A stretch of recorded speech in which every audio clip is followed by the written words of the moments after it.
I'm sorry for scaring your cats. Yeah, it was really bad. Here's the tip, folks. My cats are not scaredy cats. That was rough. When it's raining outside and you got squeaky shoes and you try to take your shoe off with your other shoes, make sure that not just cats, but Madison's cats aren't nearby, because you'll scare the cats.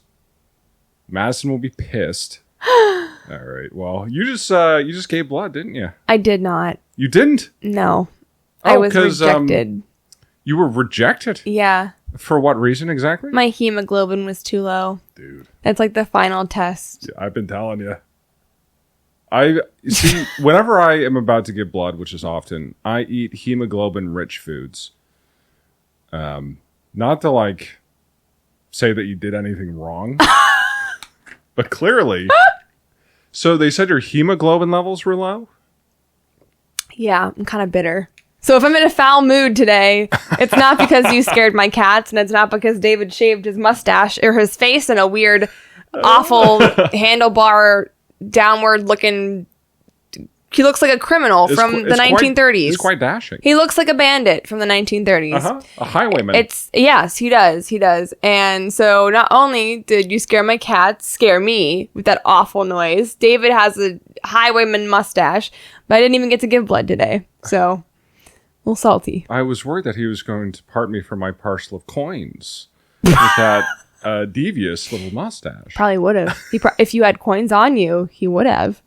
Well, I'm sorry that you didn't get to give blood. It's all right. You're going to have to be a good person in other ways, I guess. You know what the worst part is? What? Your hemoglobin needs to be at 2.5. Guess what mine was at? 2.4? 2.3. Sorry, 12.3. I said 2. 12.5 is the goal. Mine was at 12.3. Yeah, we were talking about you giving blood earlier today at the workplace. Yeah. Capital T, capital W.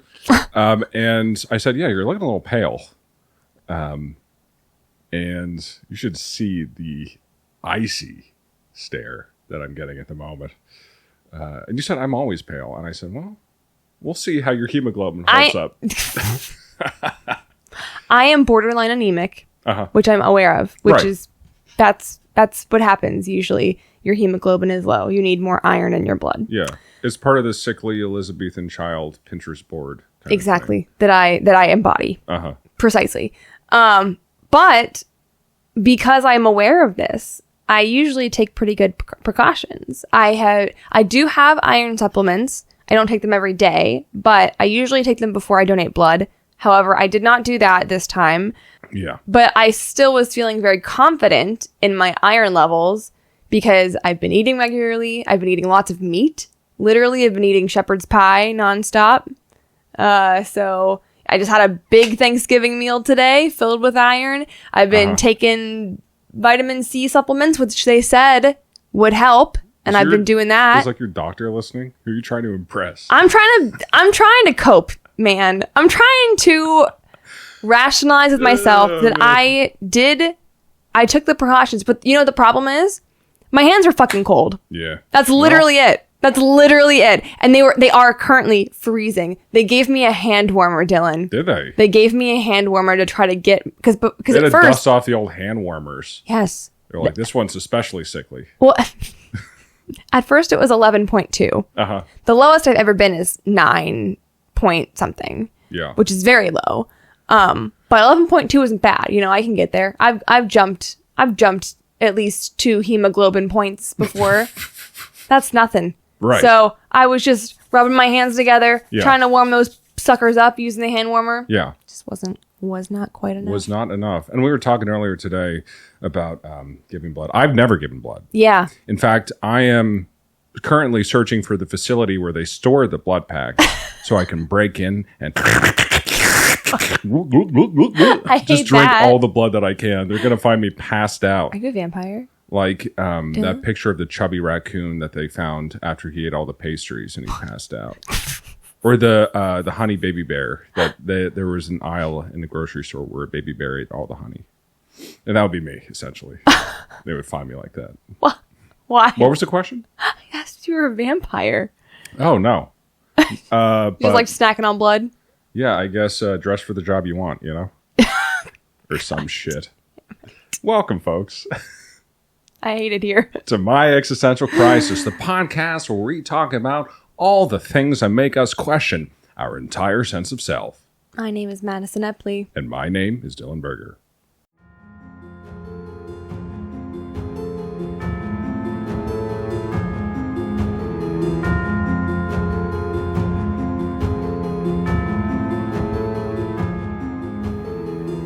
Okay, well, you've got that now, and I'm in a sour mood, so I'm gonna try to turn that around. All right. It's really hard because it's really like deeply set in my voice right now. Do you think you're in a sour mood because your hemoglobin's low? Yes, yeah. I am, because it's low.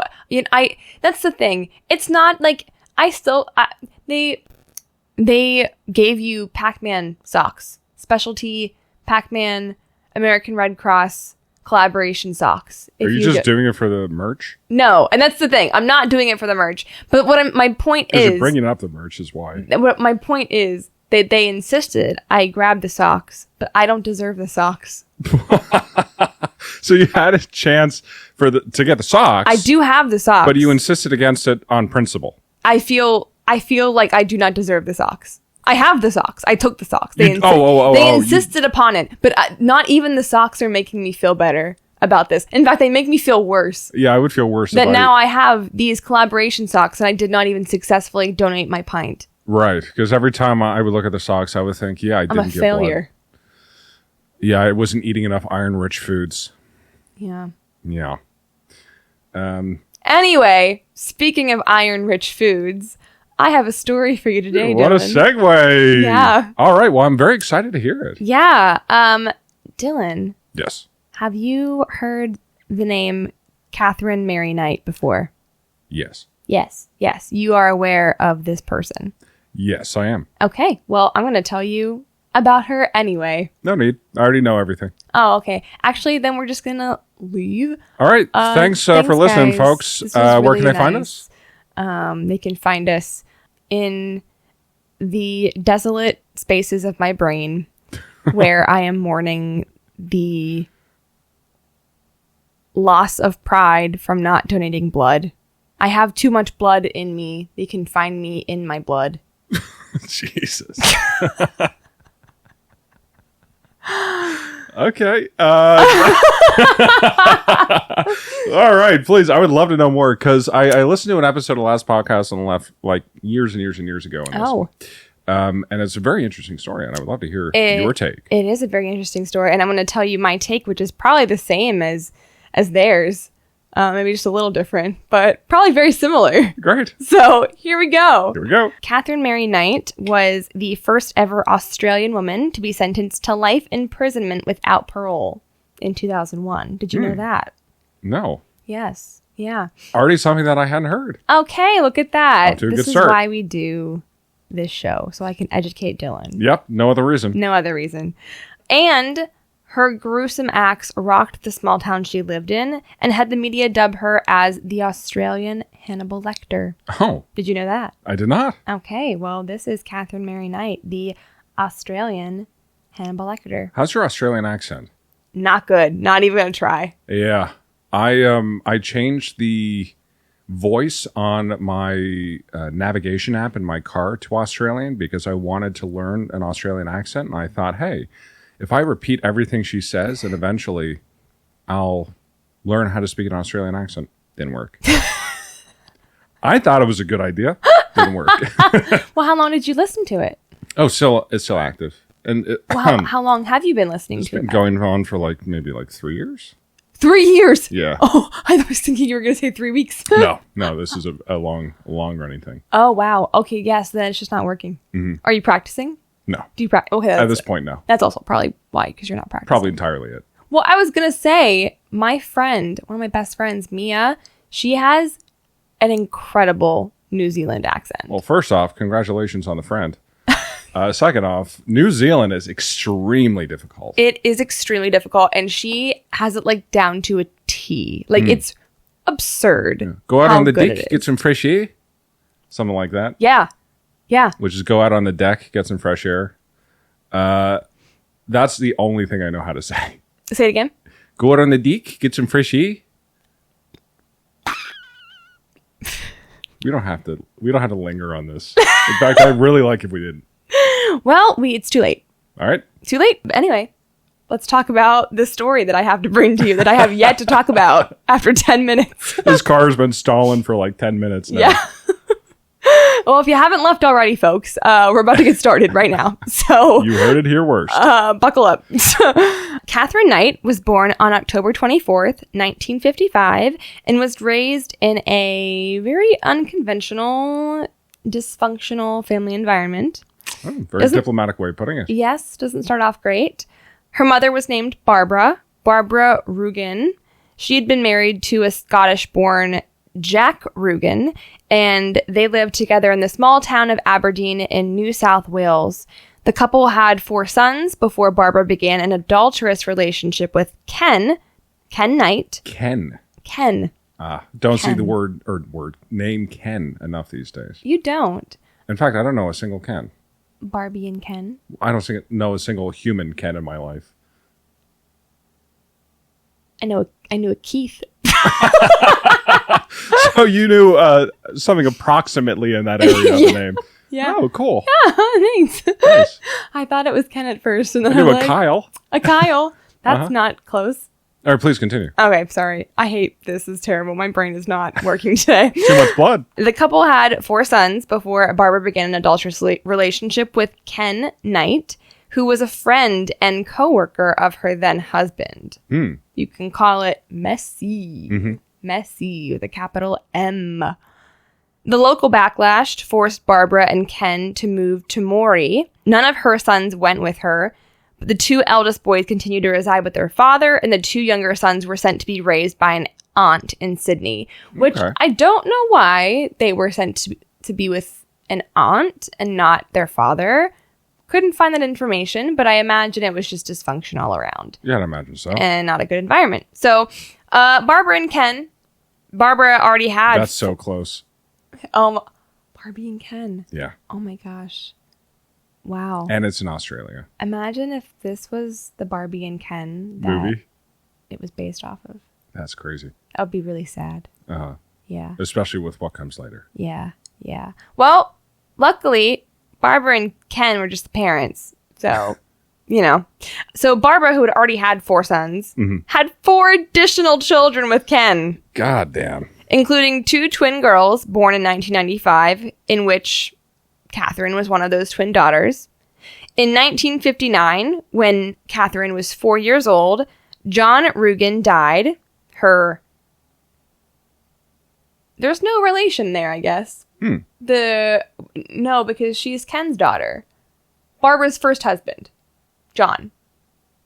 Her half-brother's father. Okay. Yep. Noted. John. I hope the listener is taking notes. Gonna end my life. John died, and then his 2 older sons moved in with Barbara and Ken. So now there were 6 people living under this house. Yeah. 2 of which were Barbara's sons from her original marriage. Okay. All right. So Ken was a violent alcoholic who would rape Barbara up to 10 times a day. Jesus. Yeah. Barbara, in turn, often shared intimate details of her intimate life with her daughters and expressed her hatred for sex and men. I mean, I also think that I would also hate sex and men if I were being raped 10 times a day.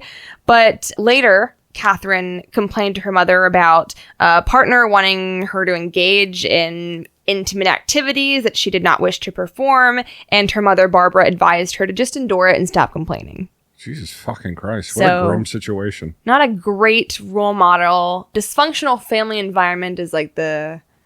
Yeah. Yeah. Yeah.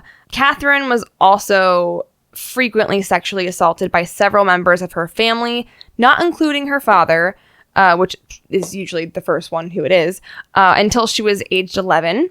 Although there are doubts regarding the specifics, psychiatrists do accept her allegations, and these events have largely been confirmed by other family members. Yeah. Just an important context to keep in mind when the rest of the story sort of comes to fruition. Yes. It's important to mention the doubts regarding the specifics, but it is also important to mention that it is a widely accepted belief of part of her history. But you will see why it's under speculation. Yeah. I remember I got hit really hard in the middle of my head when I was a kid. Where is this going? And I'm glad that I didn't grow up to become like a serial killer. Because you see a lot of head injuries show up again and again in cases where serial killers are talking about their life stories. That's very true. Funnily enough, today, instead of Katherine Mary Knight, I was this close to covering the McDonald Triad. The who? I thought you said the McDonald Triad. Isn't that what it's called? Nuggets, hamburger, It's called the shake. McDonald Triad. No, it's called the Dark Triad. No. Not the McDonald Triad. I swear it's called the McDonald Triad. McDonald Triad is $5.99 at your local McDonald's. It's The McDonald Triad is a discredited theory suggesting the combination of Oh, yeah, okay. Yeah, I'll take the L on that one. I thought it was just called the Dark Triad. No. Okay, well. Yeah. But yeah, I almost covered that. Well, maybe if I didn't get hit really hard in the head, I would know that. Who hit you? I can't speak about it. Oh, no. Yeah. Yikes. You forget. I used to be really smart. I was Mensa, but yeah.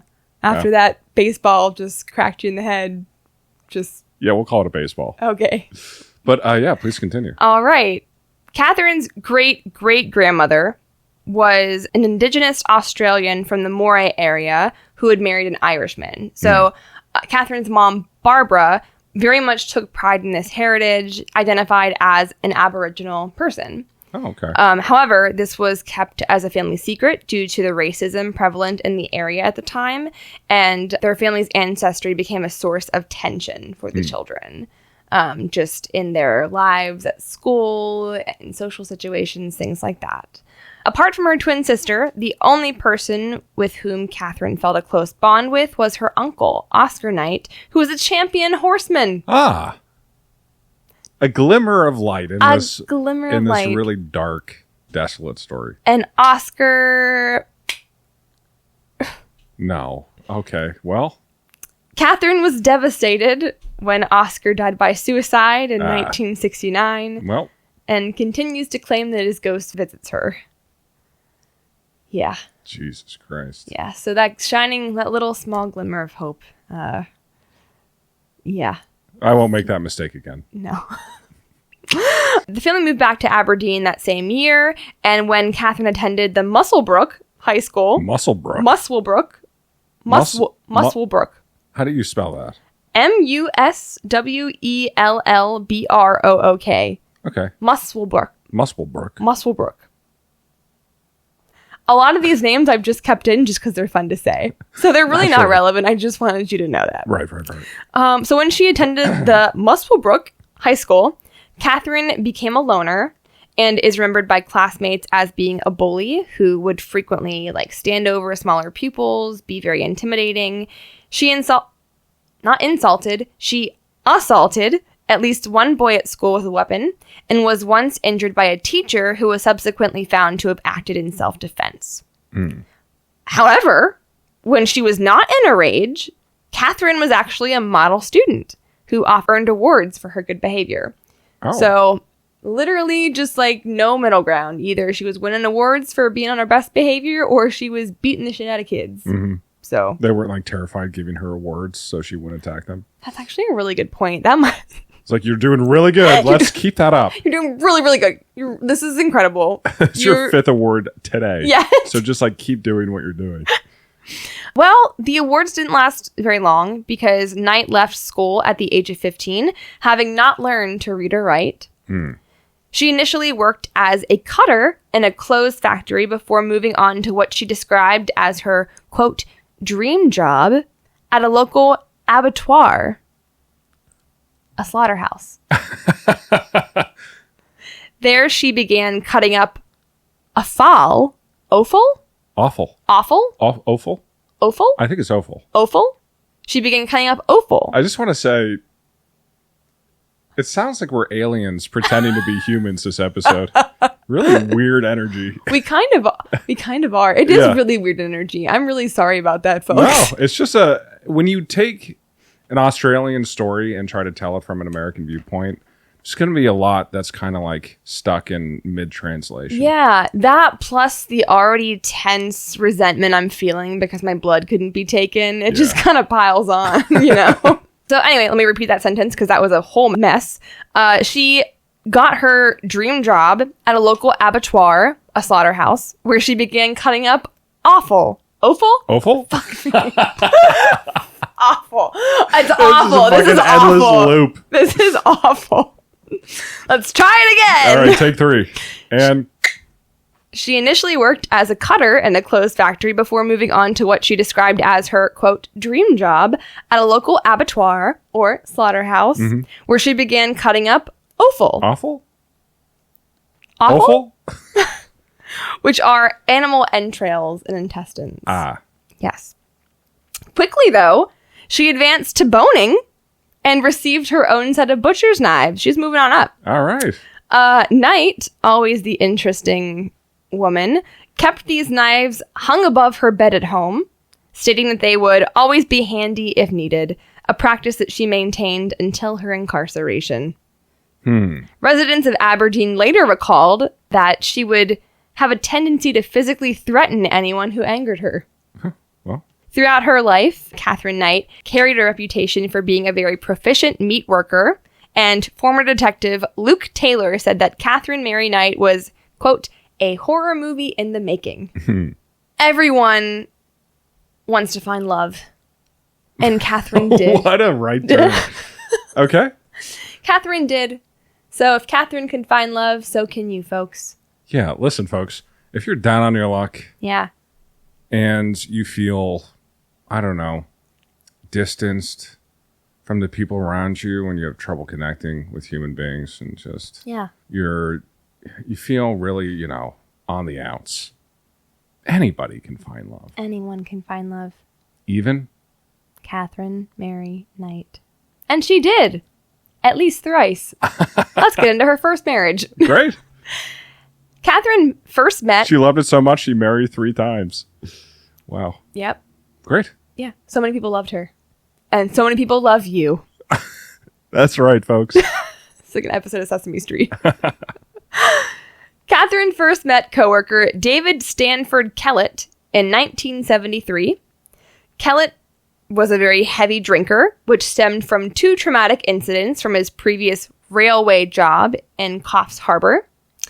The first was when his best friend was killed in front of him in a shunting accident. Ugh, Shunting is that's the worst way to go. It really is. Do you know what shunting is? No idea. It's a collision that occurs during the process of moving and sorting railway cars, and it's basically a rear end crash where one vehicle is forced towards another. So he was crushed. Yeah. Is he okay? Well, considering he died, I'm going to say no. Okay. And then the second railway incident was when he rescued injured occupants of the school bus, which had been struck by a train, killing 6 children. Jesus. This guy has a lot of train trauma. Yeah. Yeah, I don't blame him. Eventually, he lost the railway job due to deteriorating behavior and performance, which honestly, it might have just been good for him, for being real. But he soon got work at the nearby Aberdeen abattoir with Katherine and became close friends with her brother. Okay. Often. She has 5 siblings. Yes. Okay. Yes, she does. Gotcha. Often, if David got into a fight, Katherine would step in and back him up with her fists. Okay, yeah. Yeah, hard-living Australian woman. Yep. Especially whenever you hear this next sentence.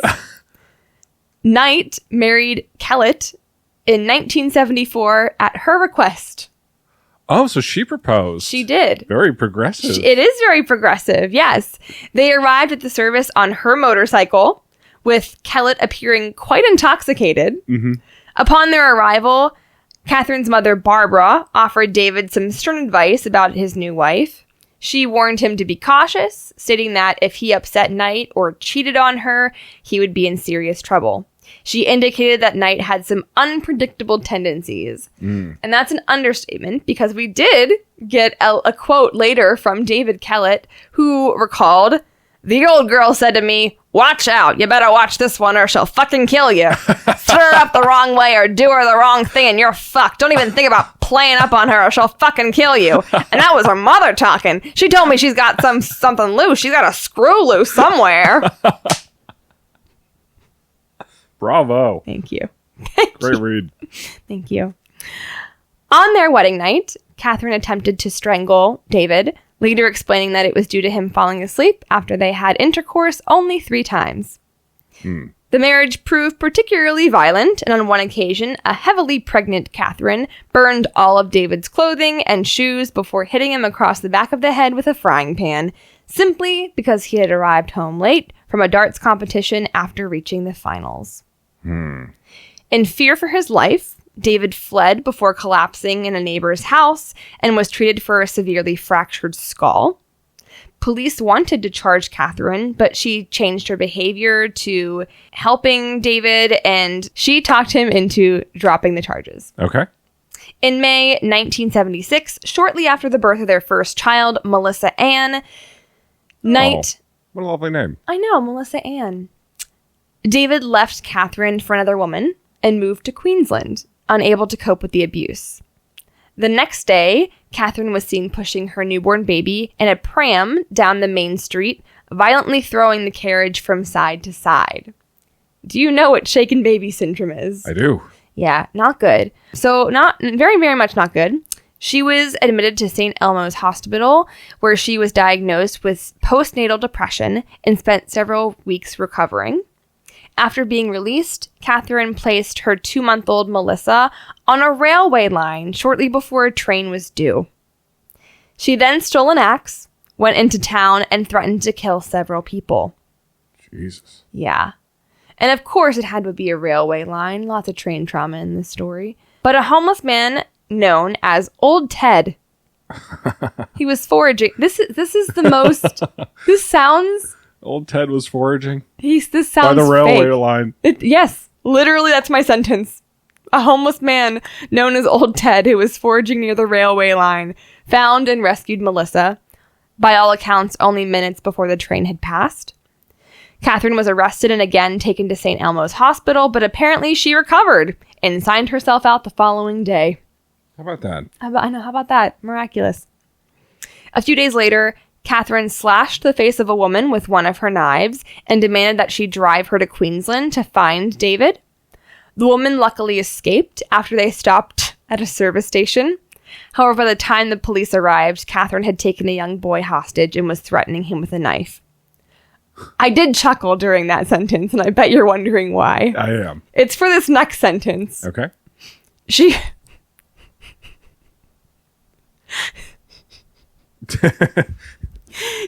What do you think I'm going to say, Dylan? I have no fucking idea, to be honest. She was disarmed when... Did Old Ted come back? No. She was disarmed when police attacked her with brooms. Like a small dog. With brooms. Yeah. And she was admitted to a psychiatric hospital. Now, this sentence fascinated me. I needed to look this up to get clarification. Yeah. Apparently what they did was they used the brooms as a makeshift long-range tool to, like, knock the weapon out of her hand. Honestly, that's the safest thing. Yeah, it is. But I'm just imagining her holding a knife and, like, a cartoon. They're like Jimmy rigging these broomsticks together and, like, trying to, like, distract her over here on the left. And then they're trying to, like, poke it out of her hand, poke the knife out of her hand on the right, and trying to, like, it's like give her the 1-2. Give her the 1-2 punch and, like, distract her. Damn. That's what this feels like. I guess, really, that was the best thing they could have done. I mean, yeah, like, what else could you do? Right. You're not going to shoot the knife out of her hand. No. You don't want to shoot her. Or the kid. Or the kid. That she's holding. Right. Which also is kind of risky to, use a broom when she has a hostage. That's what I'm saying. Right. Literally, if you miss with that SWAT, like I'm imagining this. I'm imagining her holding a hostage, and either they're coming at her with a bunch of brooms, or they're trying to distract her in one way, and they're just like trying to like sneakily swat it away, and they have to get like the perfect angle. Yeah. I remember using a broom to get my brother's dog out from under his bed. A dog? It was quite effective. Yeah, I bet it's effective with a dog, but then how do you, but with a human who has a knife and a hostage? It worked. I guess it did. You know what? Why am I questioning their This is methods? the wackiest fucking story I think we've had yet. I think so. It sure is wacky. Knight was released on August 9th, 1976, in the care of her mother-in-law, and along with David, they moved to Ipswich, a city west of Brisbane, where she obtained a job at the meatworks. So she was released, and David, like, heard that she was in trouble, and, like, he came back and ran back to help her. Yeah. Yeah. And then on March 6th, the following year, they had another daughter, Natasha Marie. Yay. In 1984. Love is real. Love is real. 4 years later, in 1984, Katherine left David. Wow. And moved to her parents' house in Aberdeen. Yeah, so she's like, she cannot be the scorned lover. She has to be the one scorning. Yeah. And is that where his part in the story ends? Yes. So he got away. Yes. She did return to her work at the abattoir, but she injured her back the following year and went on disability. And since she no longer needed to rent the accommodation close to her work, the government provided her with housing in Aberdeen. So there is where she met 39-year-old miner David Saunders in 1986. Got a thing for Davids, apparently. A few months later, David moved in with her and her daughters, although he kept his old apartment in Scone. Scone. Okay. Yeah. Katherine soon became jealous of what he did when she was not around and would often throw him out. He moved back into his original apartment, where she would invariably follow and beg him to return to hers. And then in May of the following year, after they had met, Katherine cut the throat of David's 2-month-old dingo pup in front of him. Jesus. For no more reason than an example of what would happen if he ever had an affair. God damn. And then she proceeded to knock him unconscious with, again, another frying pan. Frying pans and railway lines. Yeah. Yeah. The next year, she gave birth to a third daughter, Sarah. Yay! Which prompted David to put a deposit on the house. Katherine paid off the deposit when her workers' compensation came through, and Katherine decided she was going to decorate the house with her style of decor. I would love to know what that is. Knives? Yes, and more. Animal skins, skulls, horns, rusty animal traps, leather jackets, old boots, machetes, rakes, pitchforks, and no space, including the ceilings, was left uncovered. Damn. This is giving Ed Gein vibes. Yeah. Yeah. Very like, what's it called when like somebody lives in the wild? A wilderness explorer? I don't know. Yeah, it's like very wilderness maximalist, kind of. Like, it's kind of like hunter maximalist chic. Hunter Maxim. Why don't you look it up? I don't want to. Okay. Please continue. Oh, God. Was that worth it? Yeah. I don't think it was. No, not even close. All right. Well, things get worse. After an argument in which she hit David in the face with an iron before stabbing him in the abdomen with a pair of scissors, he moved back to Scone. But when he later returned to Aberdeen, she had cut up all of his clothes. David took a long service leave and went into hiding for his life. There needs to be like a David support group. Literally. There really should be. Maybe the Davids should all get together. Yeah. Katherine tried to find him, but no one would admit to knowing where he was, which is good on them. Truly. And after several months, David did return to see his daughter and found that Katherine had gone to the police and unjustly told him that she was afraid of him. And they issued her basically a restraining order against him. And that's when she met John! Yay! In 1991! Knight became pregnant by 43-year-old former abattoir co-worker John Chillingworth and gave birth the following year to a boy they named Eric. Okay. Yay! Nice. The relationship... Congratulations! The relationship lasted 3 years before guess what? She left him again. Okay. For another man that she'd been having an affair with for some time. Oh. Another John. Named John Price. She's just stacking these husbands. I know. Davids and Johns. They should all get together. Well, except for the last one. For reasons which you'll see. Great. Yep. John Price. So she'd been having an affair with John for some time. And so she left the other John. John Price was the father of 3 children when he began his affair with Katherine. Reputably, he was a, quote, terrific bloke who was liked by everyone who knew him. Seemed to be just like a good, like, down-to-earth guy. Just very chill, very in his own, kept in his own lane. Except with the affair, I guess. His marriage had ended in 1988, so he was single. And his 2-year-old daughter had remained with his former wife, but the 2 older children lived with him. Which, I'm sorry, I just need to, I feel like this is happening a lot in this story, and I don't understand why. What is it exactly? That, only some kids are living with some parents, and they're not, growing up together. This is, what the Parent Trap was, essentially. There's probably some unique laws in Australia when it comes to... You think? Custody. I don't... I imagine... it just sounds so bizarre. The whole idea of a Parent Trap situation where you split the kids up to basically oh, we had 2, I'll take 1. That feels so bizarre to me. Yeah, it's pretty fucked up. Yeah, it's pretty fucked up. Okay, anyway, I just wanted to address that because I just wanted to make sure everybody knew that I thought it was really weird, and just to point out how really fucking weird it is that it keeps coming up in every story. Relationship in this story. Anyway. John was in fact aware of Katherine's violent reputation when she moved into his house in 1995. However, his children really liked her, and he was making a lot of money working at the local mines. And apart from the occasional violent argument, at first, life was a bunch of roses. It's going great.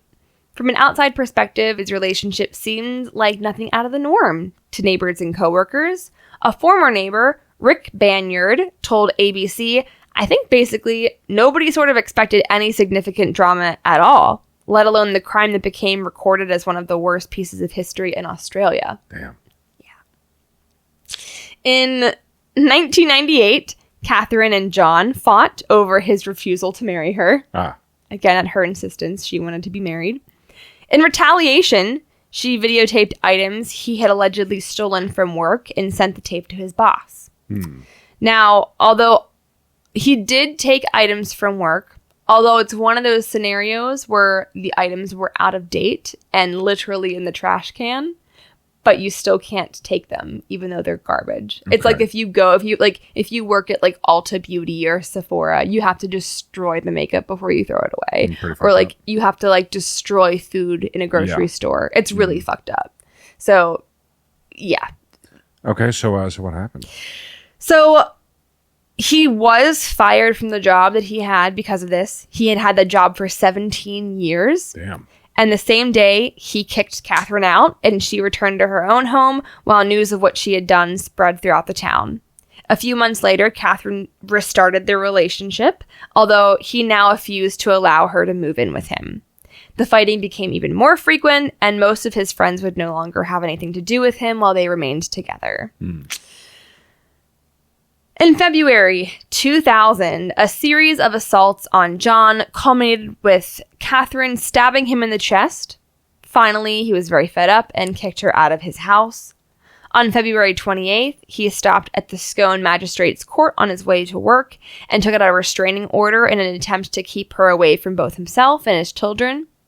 That afternoon, David told his coworkers that if he did not come to work the next day, it would be because Katherine had murdered him. Despite their pleas that John should not return home, he stated that he was afraid Knight would kill his children if he did not. John arrived home and found that Katherine, although not there herself, had sent the children away for a sleepover at a friend's house. He spent the evening with his neighbors before returning home and going to bed at 11 p.m. Earlier that day, Katherine had bought new black lingerie and had videotaped all of her children while making comments which have been interpreted as a crude makeshift will. She later arrived at Price's house while he was sleeping and sat watching the television for a few minutes before having a shower. She then woke up John. They had sex, after which he fell asleep. At 6 a.m. the next day, a neighbor became concerned that John's car was still in the driveway, and when he did not arrive at work, his employer sent a coworker to see what was wrong. Both the neighbor and the worker tried knocking on Price's bedroom window to wake him, but they alerted the police after noticing blood on the front door. Breaking down the back door, police found Price's body with Katherine comatose from taking a large number of sleeping pills. She had stabbed John with a butcher's knife while he was sleeping. The blood evidence appeared to show... Stabbed him with a butcher's knife? Stabbed him with a butcher's knife while he was sleeping. How does that work? Stabbing somebody with a butcher's knife? With a butcher's knife. Because it's a square knife. Imagine you just chop him. Oh, was he chopped or stabbed? It's a good question. Now that you say that, I was like, what's wrong about that? Because, like, unless the end of the butcher's knife is sharp, which I don't know if it is. Yeah, I believe it is. I thought it was more of a wedge-like knife. It is a wedge-like knife, but it's still sharp on the edges. But on the end, the end that you hold towards somebody, well... Oh, so I don't think it was stabbed like that. Okay, I see what you're saying. I don't think it was stabbed, like, flat into him. I think it was stabbed at an angle. Like, where if you have the square corner, I think that corner was what was, like... hatcheted into him. Like I'm going to take this butcher knife and gotcha into your body. Good question. It didn't even faze me that was weird. Yeah, well, I'm taking notes. Yeah.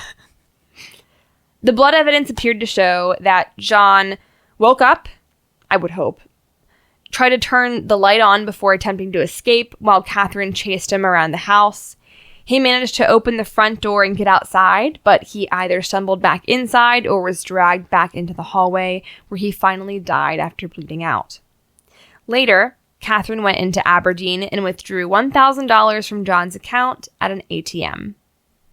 John's autopsy revealed that he had been stabbed at least 37 times in both the front and the back of his torso, with many of the wounds extending into vital organs.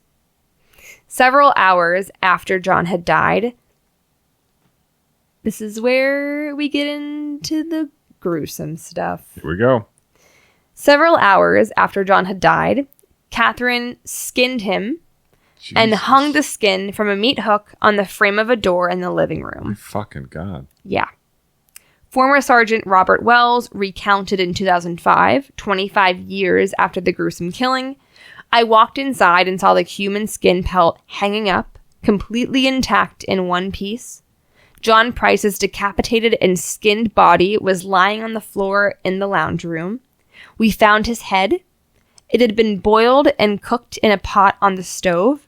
There were a number of slices of rump taken off of his hind, baked into the oven with some vegetables, and put on plates with the name of his 2 children on them.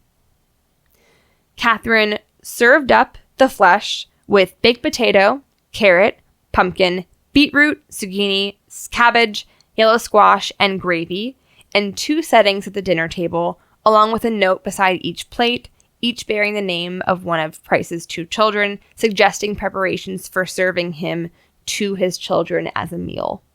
A 3rd meal was thrown into the back lawn for some unknown reason, but it is speculated that Katherine had attempted to eat it herself, but could not. Yeah, I mean, you spend all the time on presentation, but not actually on the food itself. It's not going to end up all that good. Yeah. Yikes. Amateur mistake. Yeah. Gordon Ramsay would not. That's so fucked. It's Can you imagine walking into that house and seeing his... No. Is the fully... I don't know what you would call it exactly. Skinned. Yeah, just a pelt. Human pelt. Yeah. Crazy. Damn. And one escalation. Yeah, and what you said about like walking into that house, I cannot imagine it. And apparently a lot of police officers resigned after that day because they couldn't handle it. They should have resigned before that day. Yeah. Yeah, they should have. But I mean, it's a small town. Everybody knows each other.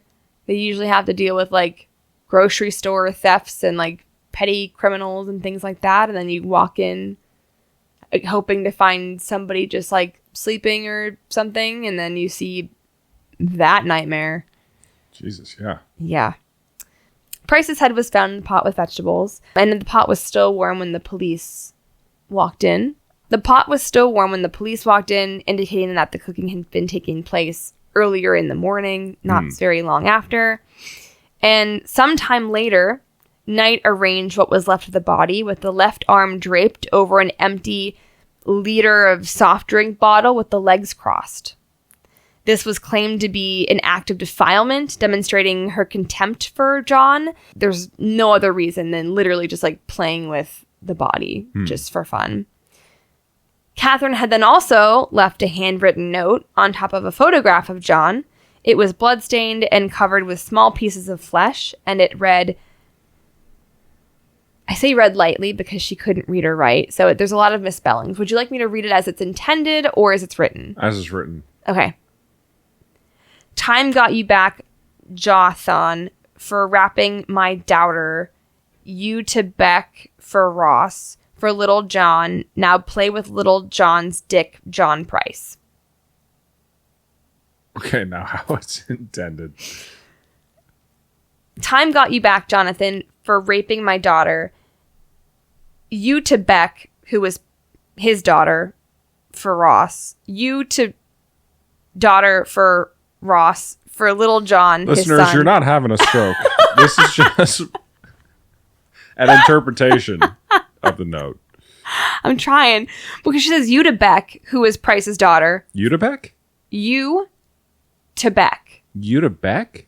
U-T-O Beck, a person. That's a name. Yes. Utebeck. I think, no. Uto Beck? You, Y-O-U. Okay. To Beck. Okay, gotcha. For Ross. I don't know who the fuck Ross is. I don't know either. For Little John, who is also his son. So Beck and Beck and Little John are the children. Mm-hmm. So I'm assuming if we're like breaking this down, maybe she's saying like she's serving you to those kids. Now play with Little John's dick for John Price. Now play with Little John's dick, John Price. I don't know what that means. Right. That doesn't really make sense. Okay. I mean, none of this makes sense, so I don't know why I would expect the note to make sense. Right. Sorry, guys. I did not have a stroke. You were not having a stroke. No strokes are had. It's just, yeah. The accusations left on the note were groundless and unfounded. Luckily, the police arrived before the children had eaten what was served to them of their father's body. Well, of course they wouldn't eat it, right? Because the dead body was like in the house, and it was obviously there's probably blood everywhere. I guess they probably wouldn't eat something at a table after seeing all that. I guess that's actually a really good point. I didn't think about that. I imagine like what my thought was is that she would clean up. Okay. And that she would serve it to them. Gotcha. Or maybe like clean the blood up so that they couldn't see it, or like maybe she would force them to eat it. Okay. I don't know. But that did not happen, luckily. Right. Katherine's initial offer to plead guilty for manslaughter was rejected. She tried to plead guilty to manslaughter. Oops. Oh no. I mean, I guess there's some... My knife slipped 37 times, and then it roundabout skinned him. Yeah, there's some amount of like irony in just the wording of manslaughter. Oh God. But yeah. So what happened? She was charged with murder, to which she entered a plea of not guilty. Is right. When the trial commenced, the justice offered the 60 jury prospects the option of being excused because of the graphic nature of the photographic evidence. Many of them did accept. Finally, whenever the witnesses were sworn in, the next day, Knight's attorneys spoke with the judge, who adjourned before they could even begin proceedings. So it was like, okay, we've had all these delays, and like we're finally moving with things, and some of the jury members resigned, and then we had to find new ones, and then they were sworn in, and now we're not starting. We're adjourning. The next morning, Katherine changed her plea to guilty, and the jury was dismissed. It was then made public that Justice O'Keefe had been advised of a plea change the day before, presumably whenever their attorneys approached the bench, and he adjourned the trial and ordered a psychiatric assessment overnight to determine if Katherine understood the consequence of a guilty plea and was fit to make such a plea. Katherine's legal team planned to defend Katherine by claiming amnesia and dissociation, a claim that was supported by most psychiatrists, although they did consider her to be sane overall. 2 psychiatrists concluded that Knight suffered from borderline personality disorder, which I feel like is, I don't know, I'm not a psychologist, but that feels like a very accurate statement for what's going on here. No explanation has ever been provided for the guilty plea, and even after pleading guilty, Katherine continued to deny responsibility for her actions. During the sentencing hearing, her lawyers asked for her to be excused from the hearing certain details, but the request was denied. When police officer Timothy Lyons testified about the skinning and decapitation, Katherine became hysterical and had to be sedated. During the trial on November 8th, 2001, Justice O'Keefe emphasized the severity of the crime and Katherine's lack of remorse, which warranted a harsh penalty. He said, quote, "This was carried out with considerable expertise and an obviously steady hand, so that his skin, including that of his head, face, nose, ears, neck, torso, genital organs, and legs was removed so as to form one pelt." I just wanted to let that sink in. That's pretty crazy that's all intact. Yeah. And it's a little bit crazy to suggest that she would be able to do that when she wasn't completely, I don't know how amnesia works, but you can imagine that somebody would have to be pretty present. Well, that's where the dissociation comes in, because with dissociation, you can be active in thinking, but it be dissociated from your, your conscious. It, lives in a different part. That's kind of like where multiple personality disorder and things like that, borderline personality disorder, which they've diagnosed her as, comes into play. Gotcha. So you can be, completely with it, technically, in that sense, and still dissociate. I see. He continued, "So expertly was it done that after the post-mortem.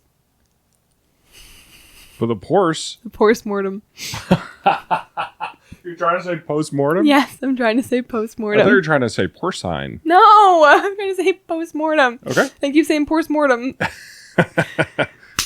All right, take 3. He continued, "So expertly was it done.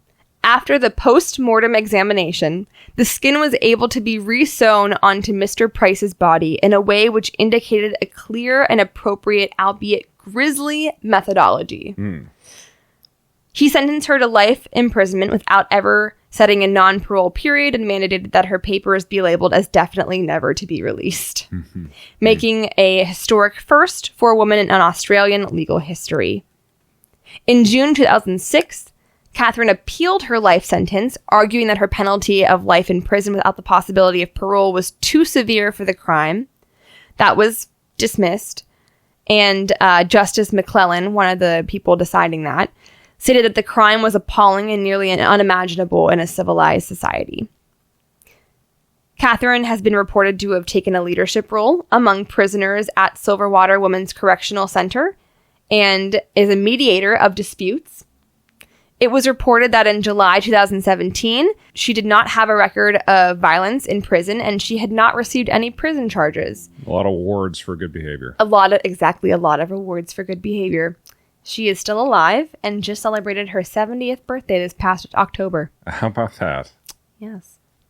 Well, that's the story of Katherine Mary Knight. God damn. Yeah. Well, you know what they say, it takes a victim to make a victim. Yeah. And that's what a lot of trauma in childhood does to a person. Yeah, it's really fucked up. Yeah. I just hope that those kids are okay. Because her kids, his kids, all the kids, her brothers and sisters, literally all the kids who are in dysfunctional households and ugh. Yeah. That's so shitty. Especially the kids who are supposed to have that dinner. Oh my gosh. Even hearing about it secondhand. Can you imagine? Ugh. Awful. Well, awful. Crazy stuff. Thank you so much for bringing that. Yeah. Sorry, I was a bit grisly. That is brutal. Yeah. I did not intend for this, segue. Mhm. Happy Thanksgiving, everybody. Happy Thanksgiving! Happy Thanksgiving, folks. Yikes. You'll be listening to this after Thanksgiving. Yeah. But I didn't mean for that to be tasteless. We wish you lots of tasty food and good drinks, big turkeys and mashed potatoes. What else? Stuffing. And no humans. no rump roast. No rump roast. We're close to the end of 2025. It's crazy. What a year it has been. What a year, Dylan. What a year.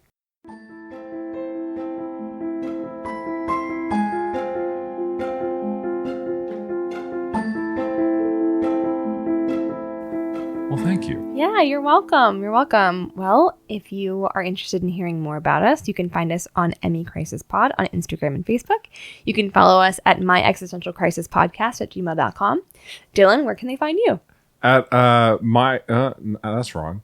At Marvel Folk. Why did you forget that? I was going to say My Existential Crisis Pod. At Marvel Folk. I said that. On Instagram. Yeah. Yes. And you can find me at my first and last name. Thank you so much. Thank you, guys. Have a happy holiday. Happy holidays. Bye. Bye.